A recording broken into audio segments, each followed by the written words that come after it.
Hello and welcome to Spirit Touched. We're going to talk about God's nations. God chose the Israelis as his people and made a nation out of them. They were and still are stubborn and disobedient. He also made a Gentile nation. It's known as the USA. Yes, we have become the same way. He wanted us to reach out to each other, to learn from each other, to be there as to back each other up. The USA had another mission, which was to rescue his Israeli people from those World War II prison death camps and to be a safe haven for them. He wants us to embrace each other as his children. He wanted his chosen and our founding ancestors to become one nation under him so that we could not be divided. A nation where it's liberty and justice there's liberty and justice for all its citizens. He wants us to treat each other as family members because we are. You see, both of our nations make up his family. When we stick together as his family, no man or nation can put us asunder. Matthew 19:6. Now let's look at one of our most cherished documents. It's the Declaration of Independence. Israel does not have one. It was written to declare freedom from monarchy that our ancestors came here from. Other ancestors came to escape tyranny. They wanted a better, safer life and to raise their families in peace.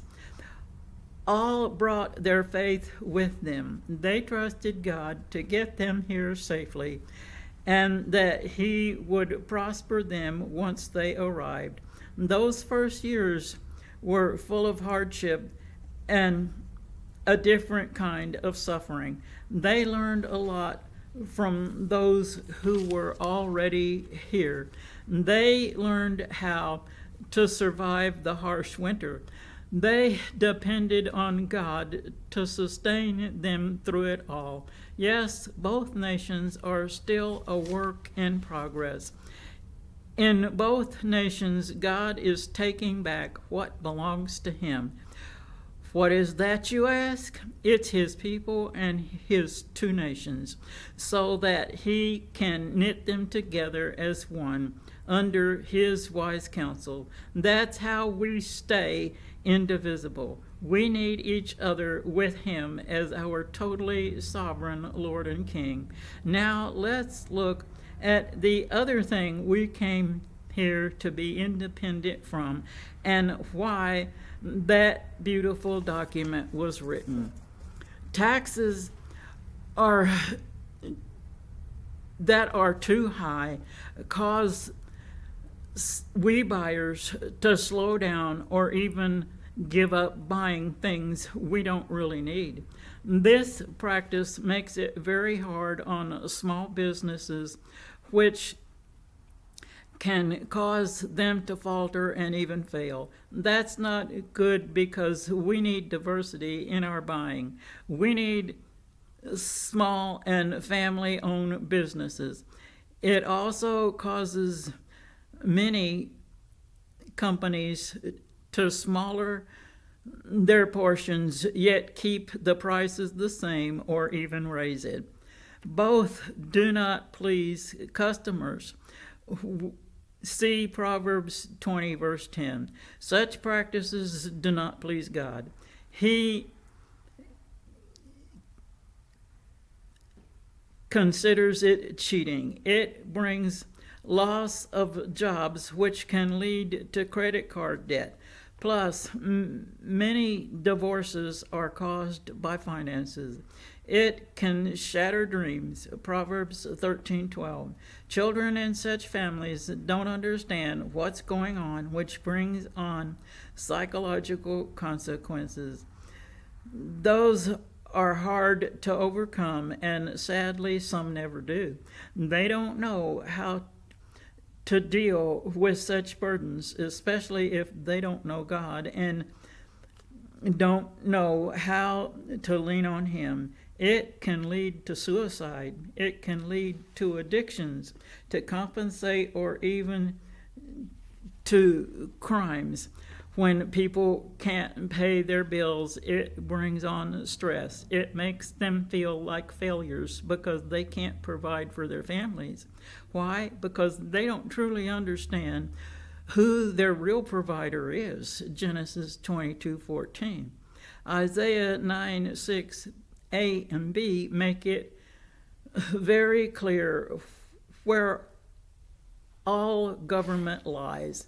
Where is that, you ask? The answer is on the shoulders of the Son of God. That's no matter what town, state, or country you are in, or who holds the high offices. Those elected or appointed people are only in those offices because God allows them to be there for His purposes. He puts them in and He takes them out. If any mistakes are made at election time, they are made by we the people. How does that happen? The answer is by taking our focus off of God and putting it on those who are running for those offices. There's one thing neither nation needs to be independent from, and that's God. It's time to declare our dependence on Him, because know this, the King is coming, and sooner than any of us think. Google the document. Take a good long look at it. Let's give it the respect it deserves because of the blessing it is. You may send your prayer request to the answers, TWO@gmail.com.